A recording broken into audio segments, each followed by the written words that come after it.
Audio Jungle.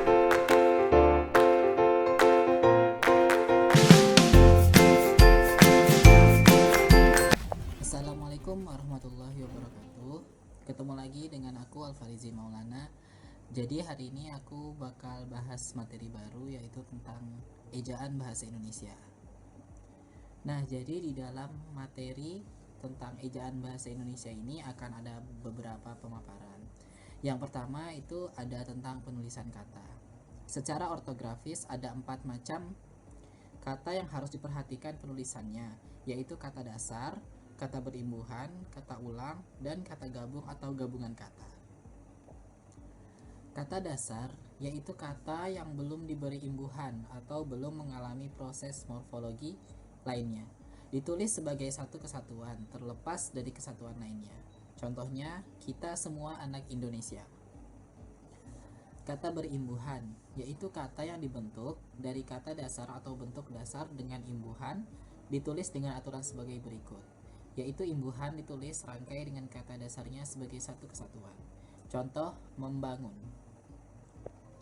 Kata gabung atau gabungan kata adalah bentuk yang terdiri dari 2 buah kata atau lebih.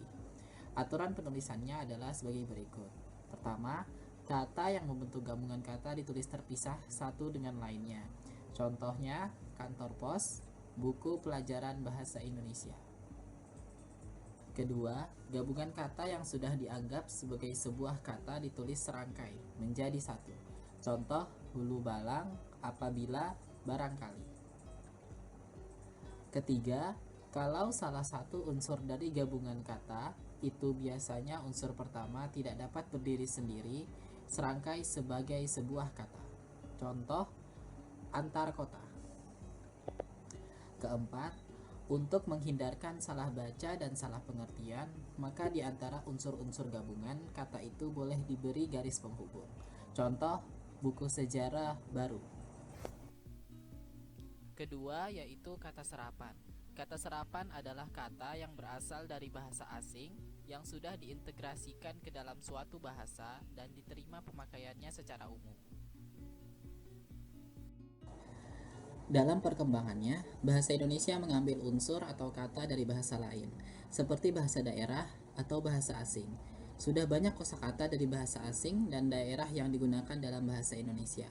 Terlebih dahulu, kata-kata itu disesuaikan dengan kaidah yang berlaku dalam bahasa Indonesia, baik itu dalam hal pengucapan maupun penulisannya. Kata-kata seperti itulah yang dinamakan dengan kata-kata serapan. Salah satu dampak positif penggunaan kata-kata serapan, masyarakat lebih bangga menggunakan kata-kata serapan karena dinilai lebih modern. Para remaja juga senang memakai kata atau istilah asing agar dikatakan lebih gaul, dan sebagainya.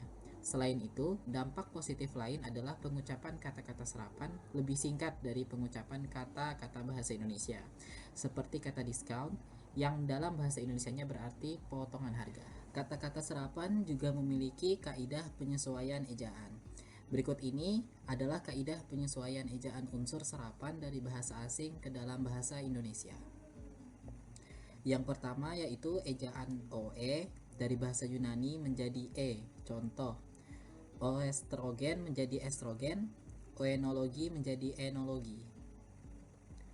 Yang kedua, ejaan KH dari bahasa Arab tetap menjadi KH. Contoh, khusus tetap menjadi khusus, akhir tetap menjadi akhir. Ketiga, ejaan O dari bahasa Inggris menjadi U. Contoh, kartun menjadi kartun, proof menjadi proof.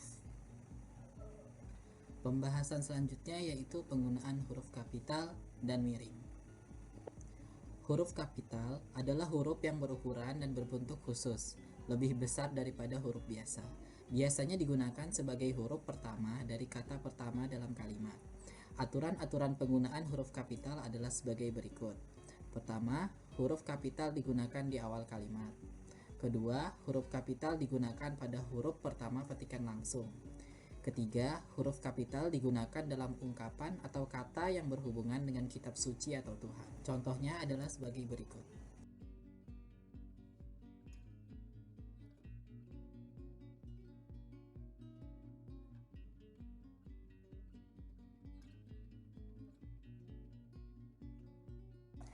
Huruf miring adalah huruf yang letaknya miring, tetapi tidak menyerupai tulisan tangan seperti pada kursif KBBI. Aturan-aturan penggunaan huruf miring adalah sebagai berikut. Pertama, huruf miring dalam cetakan dapat dipakai untuk menuliskan nama buku, majalah, dan surat kabar yang dikutip dalam tulisan. Kedua, huruf miring dalam cetakan dapat dipakai untuk menuliskan nama ilmiah atau ungkapan asing, kecuali yang telah disesuaikan ejaannya. Pembahasan selanjutnya yaitu pemakaian tanda baca. Tanda baca yang pertama yaitu tanda titik. Ada 5 kondisi tanda titik akan dipakai. Yang pertama, tanda titik dipakai pada akhir kalimat yang bukan pertanyaan atau seruan. Kedua, tanda titik dipakai di belakang angka atau huruf dalam suatu bagan, ikhtisar atau daftar. Ketiga, tanda titik dipakai untuk memisahkan angka, jam, menit, detik yang menunjukkan waktu. Keempat, tanda titik dipakai dalam daftar pustaka di antara nama penulis, judul tulisan yang tidak berakhir dengan tanda tanya atau tanda seru, dan tempat terbit. Kelima, tanda titik dipakai untuk memisahkan bilangan ribuan atau kelipatannya yang menunjukkan jumlah. Tanda baca kedua yaitu tanda koma. Ada 6 cara memakai tanda koma. Yang pertama, tanda koma dipakai di antara unsur-unsur dalam suatu perincian atau pembilangan. Kedua, tanda koma dipakai untuk memisahkan kalimat setara yang satu dari kalimat setara berikutnya, yang didahului dengan kata seperti tetapi, melainkan, sedangkan, dan kecuali. Ketiga, tanda koma dipakai untuk memisahkan anak kalimat dari induk kalimat, jika anak kalimat itu mendahului induk kalimatnya. Keempat, tanda koma dipakai di belakang kata atau ungkapan penghubung antar kalimat yang terdapat pada awal kalimat, seperti oleh karena itu, jadi, dengan demikian, sehubungan dengan itu, dan meskipun begitu. Kelima, tanda koma dipakai untuk memisahkan kata seru, seperti oh, ya, wah, aduh, dan kasihan. Terakhir, tanda koma dipakai untuk memisahkan petikan langsung dari bagian lain dalam kalimat. Tanda baca ketiga yaitu tanda titik koma. Tanda titik koma dipakai sebagai pengganti kata penghubung untuk memisahkan kalimat yang setara di dalam kalimat majemuk setara. Tanda titik koma digunakan untuk mengakhiri pernyataan perincian dalam kalimat yang berupa frasa atau kelompok kata. Dalam hubungan itu, sebelum perincian terakhir tidak perlu digunakan kata dan. Tanda titik koma digunakan untuk memisahkan dua kalimat setara atau lebih apabila unsur-unsur setiap bagian itu dipisah oleh tanda baca dan kata hubung. Tanda titik keempat yaitu tanda titik dua. Tanda titik dua dipakai pada akhir suatu pernyataan lengkap yang diikuti rangkaian. Tanda titik dua dipakai di antara jilid atau nomor dan halaman, bab dan ayat dalam kitab suci, judul dan anak judul suatu karangan, serta nama kota dan penerbit buku acuan dalam karangan. Audio Jungle.